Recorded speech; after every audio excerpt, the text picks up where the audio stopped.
한 수색대대 군인들이 외출 도중 조폭들에게 폭행을 당하지만 참게 되었고, 이를 알게 된 사단장이 수색대원들을 이끌고 그 조폭들을 소탕하면서 참교육하는 이야기입니다. 영상 시청 이전에 구독과 좋아요 부탁드리겠습니다. 저희에게 큰 힘이 됩니다. 경기도 양주시. 수도권의 급격한 팽창과 최전방이라는 군사적 긴장감이 묘하게 공존하는 도시. 그 중에서도 광정면 일대는 대한민국 육군 제25사단 일명 비룡부대의 숨결이 살아있는 곳이었다. 사단 사령부와 예하 부대들이 자리한 이 지역의 공기는 언제나 앳된 군인들의 활기와 팽팽한 규율로 가득했다. 부대 앞 낡은 상가 거리에 자리한 비룡국밥은 25사단 용사들에게 단순한 식당 그 이상의 의미를 지녔다. 뜨끈한 국물에 푸짐하게 담아주는 머릿고기, 그리고 더 먹어라 이놈들아 라며 툭툭 던지는 주인의 무심한 정. 이곳은 고된 훈련을 마친 그들의 허기진 배와 지친 마음을 달래주는 어머니의 부엌과도 같은 곳이었다. 가게 주인 박진명. 그는 30년간 25사단, 그것도 가장 험하다는 수색대대에서만 복무하다 주임원사라는 최고의 영예를 안고 전역한 그야말로 비룡부대의 살아있는 심장과도 같은 인물이었다. 가게 벽에는 그가 현역 시절 받았던 수많은 표창장과 후배 수색대원들과 함께 찍은 빛바랜 사진들이 빼곡히 걸려 있었다. 원사님, 오늘 국물 맛이 역대급입니다. 시끄럽다. 그 입으로 밥이나 한 톨 더 넣어. 너희들 내일 새벽에 적 후방 침투 훈련이라며. 든든히 먹어둬야지. 박진명의 퉁명스러운 말에 앳된 얼굴의 수색대원들이 희죽 웃었다. 그의 앞에는 25사단 수색대대의 작전 장교인 김도윤 중위와 그의 팀원들이 앉아 있었다. 그들은 사단 내에서도 최정예로 꼽히는 날카로운 눈빛과 다부진 체격을 가진 젊은 용사들이었다. 고된 훈련을 마친 그들에게 박진명의 국밥 한 그릇은 그 어떤 격려보다 더 큰 힘이 되었다. 평화로운 저녁 식사 분위기를 깬 것은 가게 앞에 요란하게 멈춰 선 외제차들이었다. 차에서 내린 것은 누가 봐도 건실함과는 거리가 먼 번들거리는 얼굴의 사내들이었다. 최근 양주 일대 신도시 개발 이권에 개입하며 세력을 키우고 있는 신흥폭력 조직 천보회의 회장 황철규와 그 일당이었다. 아이고 박 원사님. 아직도 여기서 국밥이나 말고 계셨습니까? 내가 이 가게 시세 2배로 쳐준다고 할 때 파셨어야죠. 황철규는 가게 안으로 성큼성큼 들어와 식사하던 군인들을 위아래로 훑어보며 비아냥거렸다. 그는 이 낡은 상가 부지를 통째로 사들여 초고층 오피스텔을 올릴 계획이었다. 박진명의 비룡국밥은 그의 계획의 마지막 남은 눈엣가시였다. 박진명은 대꾸할 가치도 없다는 듯 묵묵히 깍두기만 담았다. 어이, 대답 안 합니까? 군대 짬밥 오래 드셔서 사회 물정 파악이 안 되시나? 황철규의 목소리가 커지자 김도윤 중위의 팀원 중 한 명이 저도 모르게 숟가락을 탁 소리나게 내려놓았다. 황철규의 시선이 그에게로 향했다. 뭐야, 이 새파란 군바리는. 밥 먹는데 짜증나게 하네. 군복 입으면 뭐라도 된 것 같아? 황철규의 부하 하나가 다가와 군인의 어깨를 손가락으로 툭툭 찔렀다. 순간 김도윤 중위의 눈빛이 날카롭게 빛났다. 그는 상대의 과장된 몸짓, 불안정한 하체, 이미 잔뜩 힘이 들어간 어깨 근육을 한눈에 간파했다. 전투 능력 전무. 제압하는데 3초. 하지만 그는 움직이지 않았다. 대신 팀원에게 눈짓으로 경고했다. 흥분하지 마. 군인은 민간인과 얽혀서는 안 된다. 그것이 그들이 철칙처럼 배운 규율이었다. 특히 자신들은 사단장의 눈과 귀가 되어 적진을 정찰하는 수색대대원들이었다. 사소한 실수가 부대 전체의 명예에 먹칠을 할 수 있었다. 죄송합니다. 저희 후배가 아직 어려서 실수를 했습니다. 김도윤 중위가 자리에서 일어나 정중하게 고개를 숙였다. 황철규는 그의 저자세를 굴복으로 받아들이고 비릿한 웃음을 지었다. 그래, 군기가 아주 빠졌구만. 역시 요즘 군대는 캠핑이지. 하하. 박원사, 내가 다음 주에 다시 올 테니 그때는 도장 준비해 놓으시오. 황철규 일당이 조롱 섞인 웃음소리를 남기고 사라지자 가게 안에는 어색한 침묵이 흘렀다. 괜찮으십니까, 원사님? 내가 뭐가? 너희야말로 괜찮으냐? 잘 참았다. 수색대원은 함부로 이빨을 드러내는 짐승이 아니니까. 박진명은 애써 담담하게 말했지만 그의 눈빛은 착잡하게 가라앉아 있었다. 30년간 DMZ의 수많은 적과 마주했지만 지금처럼 비겁하고 더러운 적은 처음이었다. 그는 직감했다. 황철규는 결코 여기서 멈추지 않을 것이다. 저들의 다음 도발은 오늘처럼 점잖게 끝나지 않을 것이다. 박진명의 예상대로 황철규의 압박은 날이 갈수록 노골적이고 악랄해졌다.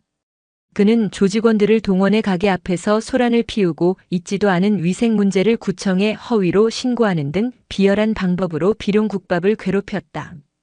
원사님, 저희가 어떻게 도와드릴 방법이 없겠습니까? 걱정스러운 얼굴의 김도윤 중위에게 박진명은 그저 손사래를 쳤다. 너희는 너희 임무에나 충실해. 군인이 민간인 문제에 함부로 개입하는 거 아니다. 이건 내 싸움이야. 결국 사건은 터질 수밖에 없었다. 유격 훈련을 막 마치고 복귀한 김도윤 중위와 그의 팀원들이 흙먼지투성이인 채로 가게를 찾은 날이었다. 박진명은 아들 같은 후배들이 안쓰러워 가장 좋은 수육 부위를 듬뿍 썰어내 주었다. 그때였다. 황철규가 이전보다 훨씬 많은 수의 조직원들을 이끌고 가게에 들이닥쳤다. 아직도 이 꼴로 장사하고 있었네. 이야, 오늘은 아주 꼴이 가관이야. 흙구덩이에서 뒹굴다 왔나 봐. 황철규는 김도윤 중위의 테이블로 다가와 그가 막 먹으려던 국밥 그릇을 손으로 쳐서 엎어버렸다. 뜨거운 국물이 바닥에 쏟아지고 김중위의 전투복 바지가 흥건히 젖었다. 이봐. 한 팀원이 자리에서 벌떡 일어났지만 김중위는 손짓으로 그를 제지했다. 있네. 그의 눈빛이 다시 한번 명령을 내리고 있었다. 어쭈 아직도 정신 못 차렸네. 야, 군복 입고 나라 지키면 대단한 줄 알지? 너희 같은 놈들 없어도 나라는 잘만 돌아가. 돈 버는 우리가 진짜 애국자야, 이 새끼들아. 황철규의 모욕적인 언사가 이어졌다. 대원들은 입술을 깨물었다. 그들의 목에 걸린 인식표가 분노로 뜨겁게 달아오르는 것 같았다. 이놈들, 당장 그만두지 못해. 참다 못한 박진명 원사가 소리치며 황철규에게 달려들었다. 하지만 황철규의 부하들은 기다렸다는 듯이 박진명을 에워싸고 무자비하게 폭행하기 시작했다. 원사님. 그 순간 수색대원들의 인내심도 끊어졌다. 그들은 더 이상 지켜볼 수만은 없었다. 하지만 그들은 주먹을 휘두르지 않았다. 대신 고도로 훈련된 방어 대형을 순식간에 갖추고 박진명 원사를 보호하기 위해 달려들었다. 그들은 날아오는 주먹과 발길질을 막고 받아내고 훈련했다. 상대의 공격을 무력화시키면서도 절대 먼저 가격하지는 않았다. 훈련된 정예 군인과 오합지졸 조폭들의 싸움은 기묘한 양상으로 흘러갔다. 수적으로는 조폭들이 압도적이었지만 그들의 공격은 번번이 수색대원들의 견고한 인간 방패에 막혔다. 하지만 수적 열세는 어쩔 수 없었다. 대원들은 박진명을 보호하며 가게 구석으로 몰렸다. 그 과정에서 몇몇 대원의 전투복이 찢기고 얼굴에는 멍이 들었다. 바닥의 흙먼지가 그들의 땀과 뒤엉켜 목에 걸린 은색 인식표를 더럽혔다. 싹 다 밟아버려. 황철규가 악을 쓰는 순간 가게 밖에서 경찰입니다. 문 여세요. 라는 외침이 들려왔다. 익명의 신고를 받고 경찰이 출동한 것이다. 황철규 일당은 욕설을 내뱉으며 썰물처럼 빠져나갔다. 가게 안은 전쟁터처럼 변해 있었다. 박진명은 팔에 골절상을 입고 신음하고 있었고 대원들은 엉망이 된 모습으로 그의 곁을 지키고 있었다. 그들의 눈에는 분노보다 더 깊은 명예에 상처 입은 자의 슬픔이 어려 있었다. 사건은 상가 재개발을 둘러싼 이권 다툼 중 벌어진 집단 패싸움으로 경찰에 접수되었다. 황철규는 이번에도 자신의 인맥과 돈을 이용해 군인들이 먼저 폭력을 행사했다고 거짓 진술을 했다. 결국 피해자인 김도윤 중위와 대원들은 군인 품위유지 의무 위반으로 사단 징계위원회에 회부될 것이라는 통보를 받았다. 흙먼지 묻은 인식표. 그것은 그날 그들이 지키려 했던 군인으로서의 긍지가 더럽혀진 상징과도 같았다. 이 기막힌 보고서는 그날 밤 조용히 25사단 사단장, 최정혁 소장의 책상 위로 올라갔다. 제25사단 사단장실. 결전의 선봉, 통일의 초석이라는 부대 슬로건이 새겨진 지휘기 아래 최정혁 소장은 굳은 얼굴로 보고서를 읽고 있었다. 그의 눈빛은 DMZ 너머의 적을 응시할 때처럼 날카롭고 차가웠다. 자신의 부하들이, 그것도 사단의 최정예인 수색대대원들이 조폭들에게 짓밟혔다. 그런데 돌아온 것은 징계위원회 회부 통보였다. 법과 규율이 오히려 정의의 칼날이 되어 자신의 부하들을 겨누고 있는 기막힌 상황이었다. 그의 시선이 보고서 하단의 피해 민간인 이름에 멎었다.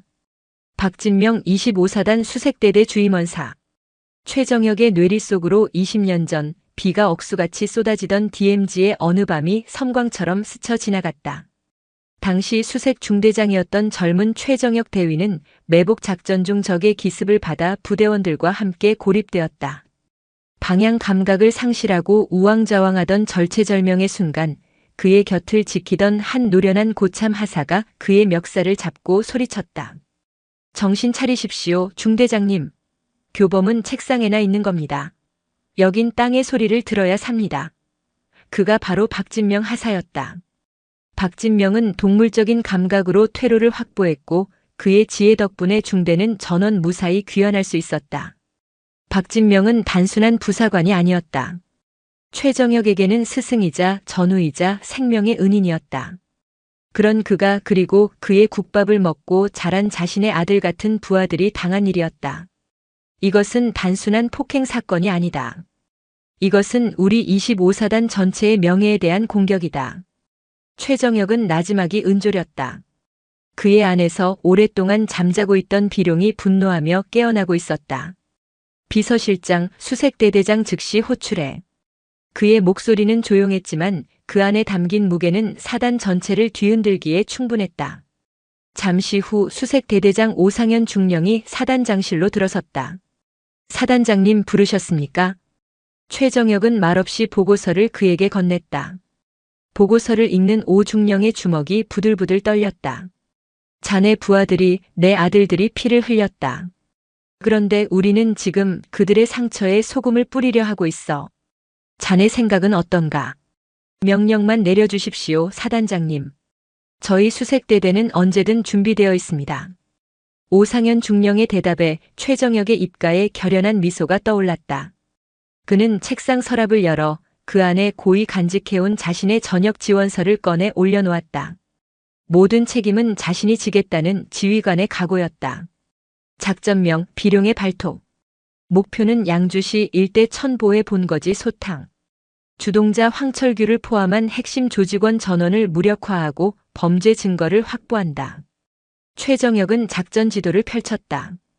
단 이것은 전쟁이 아니다. 명예 회복 작전이다. 불필요한 상해는 절대 금물이다. 신속하고 압도적으로 제압한다. 그들이 감히 우리 비룡을 건드린 것을 뼈저리게 후회하게 만들어라. 할 수 있겠나? 악, 사단장님. 비룡의 발톱은 적의 심장을 꿰뚫을 것입니다. 그날 밤 25사단 수색대대 막사는 꺼지지 않는 불빛으로 환했다. 완전 군장 대신 신속한 기동과 제압에 용이한 장비들로 무장한 대원들의 얼굴에는 긴장감과 함께 마침내 명예를 되찾을 수 있다는 뜨거운 결의가 서려 있었다. 집무실에 홀로 남은 최정혁은 창밖의 어둠을 바라보았다. 이 작전이 끝나면 자신은 군복을 벗어야 할 것이다. 평생을 바친 군과 어깨 위의 별을 모두 잃게 될 것이다. 하지만 그는 후회하지 않았다. 지휘관의 별은 책상에 앉아 서류에 사인하라고 달아준 것이 아니었다. 부하들이 눈물 흘릴 때 그들의 방패가 되어주라고 국가가 허락한 가장 무거운 책임이라고 그는 믿었다. 비룡, 발톱을 세워라. 그의 명령과 함께 수십 년간 한반도의 허리를 지켜온 비룡이 마침내 분노의 포효를 내뱉으며 날아오를 준비를 하고 있었다. 양주시 외곽 폐업한 지 오래된 섬유공장. 이곳은 천보회의 본거지이자 황철규가 자신의 왕국을 건설하고 있는 아지트였다. 그날 밤 공장 내부에서는 요란한 음악과 함께 승리를 자축하는 파티가 한창이었다. 황철규는 자신의 부하들에게 둘러싸여 의기양양하게 외쳤다. 봤지? 군복 입은 놈들도 별거 없어. 돈과 주먹 앞에서는 다 똑같아. 이제 그 영감탱이도 곧 백기 들고 찾아올 거다. 부하들의 아첨 섞인 웃음소리가 공장을 가득 메우던 바로 그 순간이었다. 쾅쾅. 천지를 뒤흔드는 굉음과 함께 공장의 정문과 후문, 그리고 창문들이 동시에 폭발했다. 폭음과 함께 터져나온 섬광탄이 파티장 내부를 대낮처럼 밝혔다. 눈과 귀가 마비된 조직원들이 비명을 지르며 쓰러지는 사이 천장의 낡은 구조물과 깨진 창문들로부터 검은 그림자들이 밧줄을 타고 쏟아져 내렸다. 25사단 수색대대였다. 그들의 움직임은 은밀함과는 거리가 멀었다. 그것은 속도와 충격, 압도적인 힘으로 적의 의지를 단숨에 꺾어버리는 보병 최정예의 전격전이었다. 대원들은 2명, 3명이 한조가 되어 공장 내부를 휩쓸었다. 그들의 손에는 소총 대신 비살상용 제압봉과 테이저건이 들려 있었다. 뭐야? 침입이다. 한 조직원이 정신을 차리고 칼을 빼들었지만 그의 눈앞에 나타난 수색대원의 군합 아래 복부를 가격당하고 그대로 쓰러졌다. 저항은 무의미했다. 대원들은 거대한 파도처럼 공장 내부의 모든 저항을 집어삼키며 전진했다. 2층 사무실에서 이 모든 것을 CCTV로 지켜보던 황철규의 얼굴은 새하얗게 질려 있었다. 그는 허둥지둥 책상 서랍에서 권총을 꺼내 들었다. 하지만 그가 문을 향해 총구를 돌리기도 전에 사무실의 양쪽 벽이 우지끈 소리를 내며 동시에 무너져 내렸다. 해머와 브리칭 장비로 벽을 부수고 먼지 더미 속에서 수색대원들이 쏟아져 들어왔다. 이 미친 새끼들. 황철규가 공포에 질려 방아쇠를 당기려던 순간 김도윤 중위가 번개처럼 그의 팔을 꺾어 총을 빼앗았다. 억소리와 함께 황철규의 팔이 탈골되었다. 김중위는 고통으로 몸부림치는 황철규의 멱살을 잡아 벽으로 밀어붙였다. 이것이 비룡을 건드린 대가다. 김도윤 중위의 차가운 목소리가 황철규의 귓가에 지워지지 않을 낙인처럼 새겨졌다. 작전 개시 10분. 공장 내부의 모든 상황은 종료되었다. 수십 명의 천보회 조직원들은 모두 손이 결박된 채 공장 중앙에 한 줄로 꿇어앉혀졌다. 대원들은 사무실에서 불법 사업 장부와 마약, 밀수 무기 등을 신속하게 확보하여 잘 보이는 곳에 쌓아두었다. 모든 임무를 마친 한 대원이 스프레이 페인트를 꺼내들었다. 그는 공장의 가장 큰 벽면에 거대하고 위압적인 그림 하나를 그리기 시작했다. 하늘로 승천하는 용의 형상. 대한민국 25사단을 상징하는 비룡 마크였다. 그것은 그 어떤 서명보다도 더 확실한 지울 수 없는 경고의 메시지였다. 철수. 김도윤 중위의 명령과 함께 대원들은 왔을 때와 마찬가지로 폭풍처럼 사라졌다. 거대한 태풍이 휩쓸고 지나간 듯 공장에는 침묵과 파괴의 흔적, 그리고 굴욕감에 몸을 떠는 조폭들만이 남았다. 잠시 후 멀리서부터 다급한 경찰차 사이렌 소리가 밤의 정적을 깨고 다가오고 있었다. 육군 현역 사단 조폭 조직 본거지 습격 보복 논란. 양주 일대 뒤흔든 비룡 마크, 군의 명백한 월권 행위인가. 다음 날 대한민국은 25사단 수색대의 작전 소식으로 떠들썩했다. 언론은 군의 조폭 같은 보복 행위를 맹비난했고 여론 역시 초기에는 군의 과잉 대응에 비판적이었다. 경찰은 자신들의 관할 구역에서 벌어진 군의 대규모 월권 행위에 경노하며 국방부에 강력하게 항의했다. 국방부는 즉각 합동조사단을 꾸려 25사단에 급파했다. 모든 화살은 지휘관인 최정혁 소장에게로 향했다.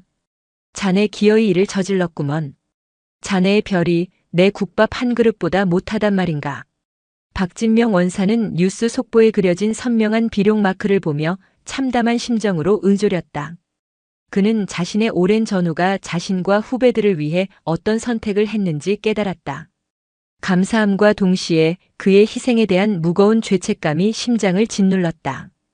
그는 엉망이 된 가게를 복구할 생각도 잊은 채 멍하니 앉아있을 뿐이었다. 오후가 되자 합동조사단의 수사관들이 25사단 사단장실에 도착했다. 최정혁 소장은 그들을 기다렸다는 듯 갓 달인 깨끗한 정복 차림으로 서 있었다. 그의 책상 위에는 그의 지휘본과 함께 모든 책임을 지겠다는 내용의 자술서와 전역 지원서가 놓여 있었다. 사단장으로서 제 부대원들이 관련된 모든 일의 책임은 저에게 있습니다. 이번 작전은 저의 단독 결심과 명령에 따른 것입니다. 그는 변명도 부연 설명도 하지 않았다. 오직 자신의 부하들을 보호하기 위한 지휘관의 책임만을 이야기할 뿐이었다.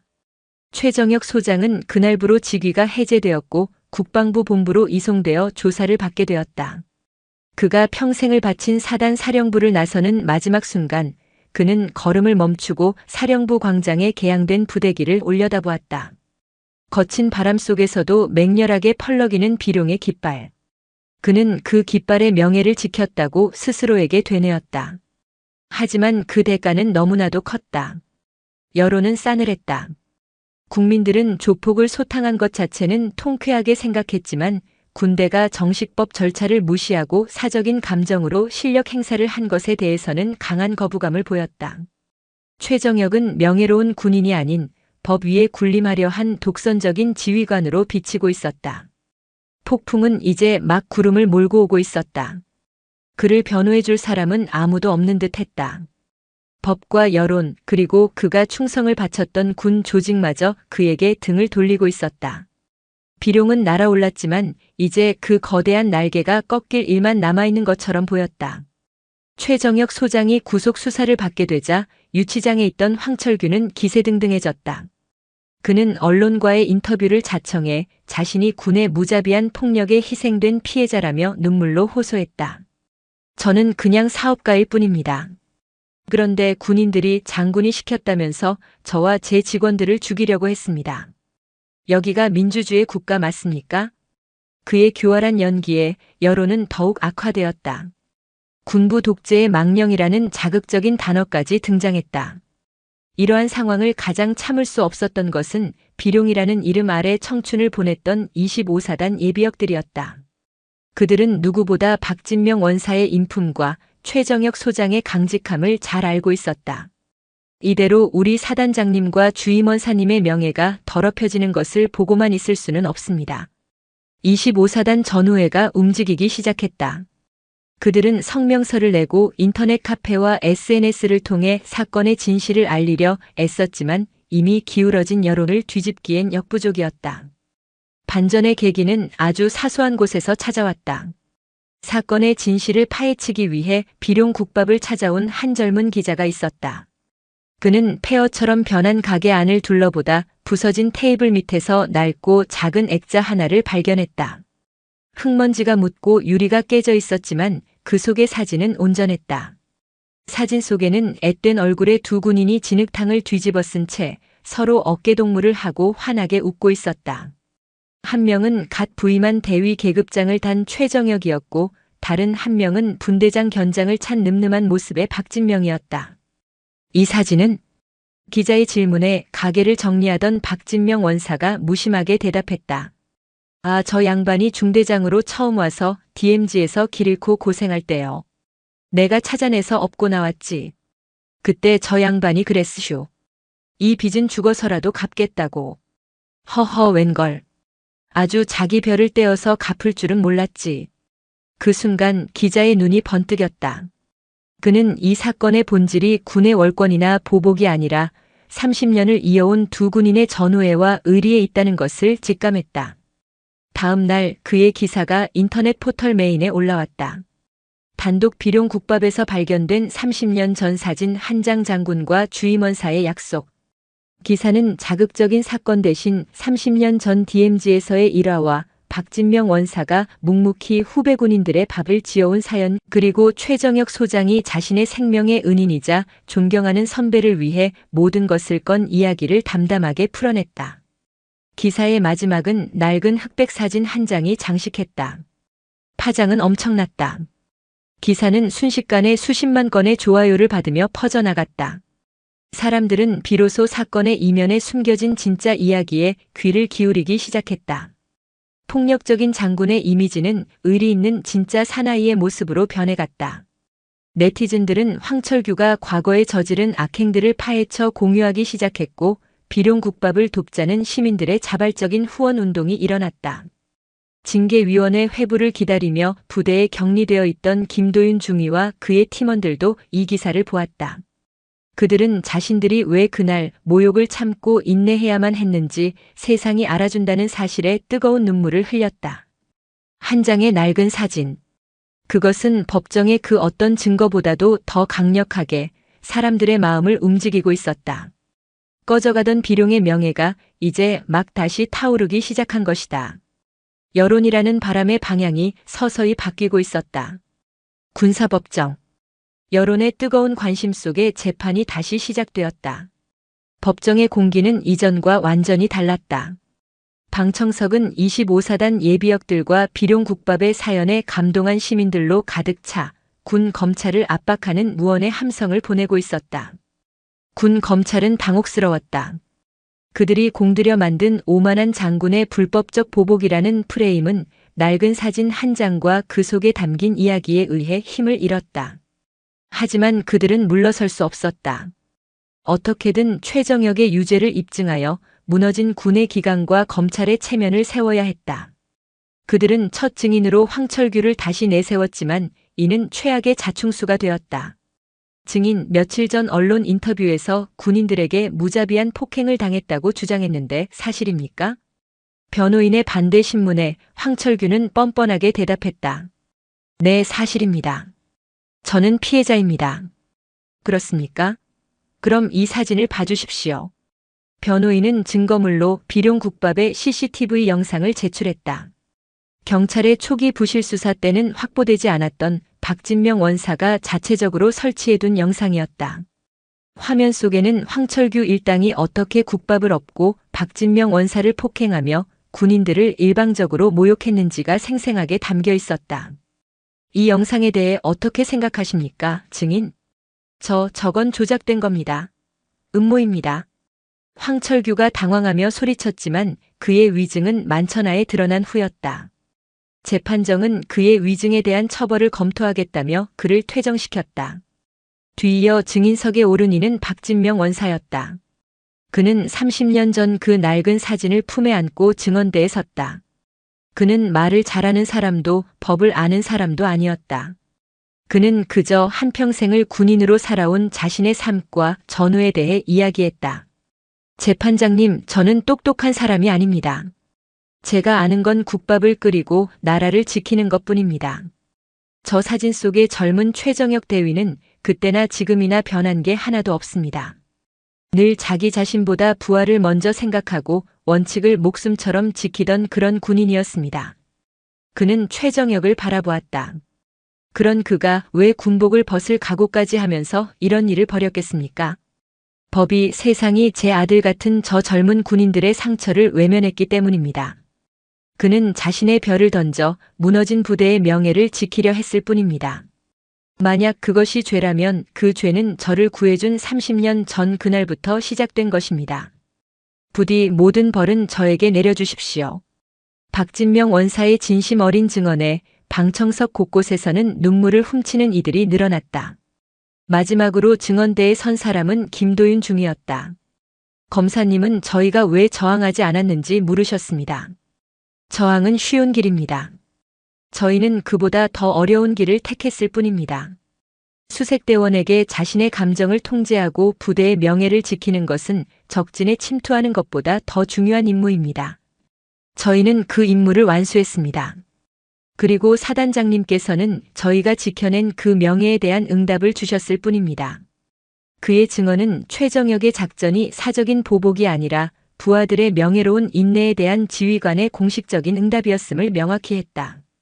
재판의 흐름은 이제 완전히 변호인 측으로 넘어왔다. 하지만 법은 법이었다. 최정역이 실정법을 어겼다는 사실은 변하지 않았다. 모두가 숨을 죽인 채 재판부의 마지막 판단을 기다리고 있었다. 최종 선고 공판. 법정의 모든 시선이 피고인석의 최정역에게 쏠렸다. 그는 최후 진술을 위해 자리에서 일어났다. 존경하는 재판장님, 그리고 이 자리에 계신 국민 여러분. 저는 군인입니다. 군인은 국가에 충성하고 법을 준수하며 국민을 지키는 존재입니다. 그런 제가 법을 어겼습니다. 그 사실에 대해 깊이 반성하며 그 어떤 처벌도 달게 받겠습니다. 그는 자신의 잘못을 깨끗하게 인정했다. 하지만 그의 목소리는 조금도 위축되지 않았다. 하지만 저는 지휘관입니다. 지휘관은 부하들의 아버지와도 같은 존재입니다. 자식이 길거리에서 억울하게 매를 맞고 돌아왔을 때, 법이 너무 멀리 있고 주먹이 너무 가깝다는 사실을 깨달았을 때 아버지는 어떤 선택을 해야 합니까? 그의 목소리는 법정 전체를 울렸다. 저는 제복 입은 아들들의 멍든 얼굴과 흙먼지 묻은 인식표를 외면할 수 없었습니다.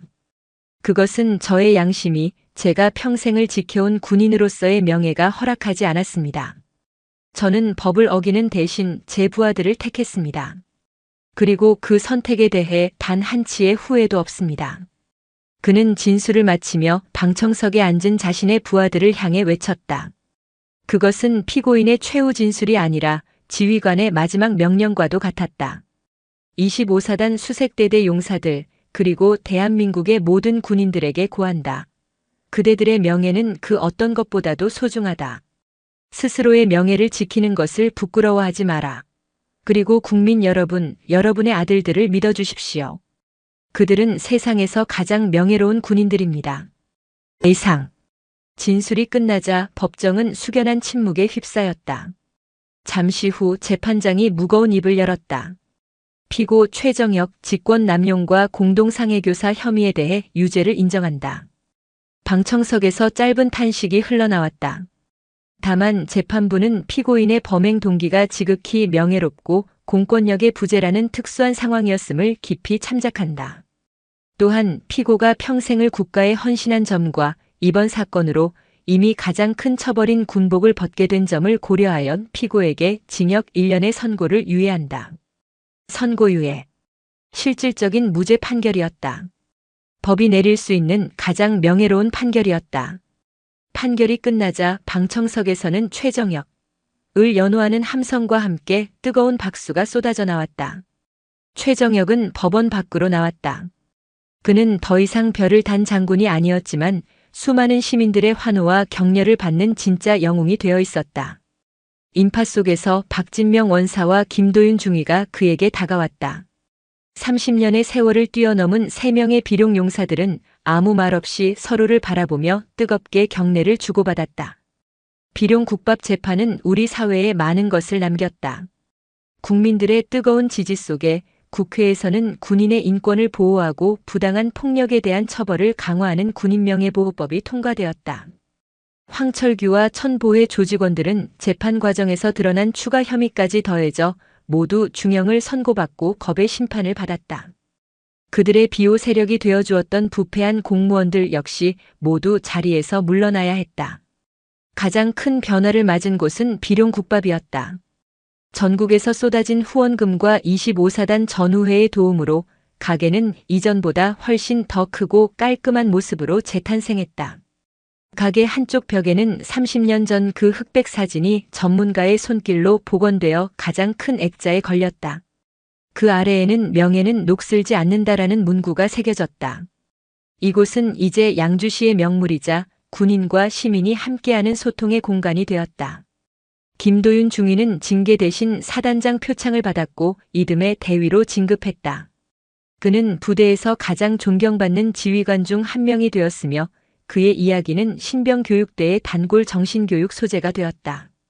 가을이 깊어진 어느 날, 이제는 민간인이 된 최정혁이 비룡국밥을 찾았다.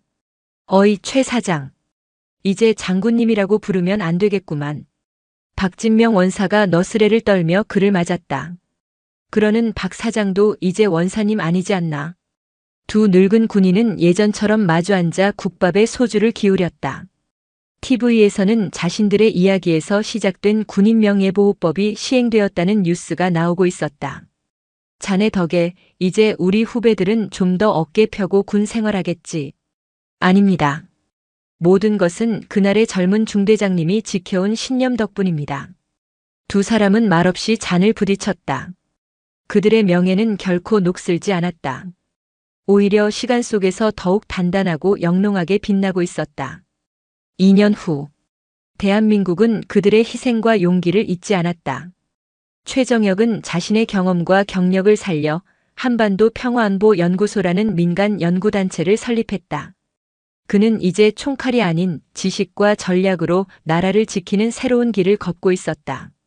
그의 연구소는 남북 관계의 중요한 브레인 역할을 하며 정부와 국민의 신뢰를 한몸에 받았다. 박진명 원사는 비룡국밥을 아들 내외에게 물려주고 자신은 비룡장학회를 만들어 25사단 장병들의 자녀들을 후원하는 일에 여생을 바쳤다. 그의 작은 국밥집에서 시작된 온정은 이제 수많은 군인 가족들에게 희망의 씨앗이 되고 있었다. 김도윤은 소령으로 진급하여 육군대학에서 새로운 전술을 공부하고 있었다. 그는 여전히 틈만 나면 비룡국밥을 찾아 박진명 원사에게 아버지처럼 안부를 묻고 최정혁 소장에게는 인생의 멘토로서 가르침을 구했다. 어느 봄날 비룡장학회의 첫 장학금 수여식이 비룡국밥 앞에서 열렸다. 그 자리에는 최정혁과 박진명 그리고 휴가를 마쳐 내려온 김도윤이 나란히 앉아 있었다. 그들의 앞으로 25사단 마크를 단 앳된 군인들이 부모님의 손을 잡고 서 있었다. 한 장병의 아버지가 마이크를 잡고 말했다. 제 아들이 25사단에 입대한다고 했을 때 사실 걱정이 많았습니다. 하지만 이제는 아닙니다.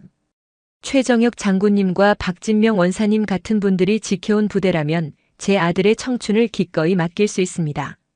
감사합니다. 최정혁과 박진명, 김도윤은 말없이 서로를 보며 미소 지었다. 그들의 희생은 헛되지 않았다. 비룡은 결코 추락하지 않았다.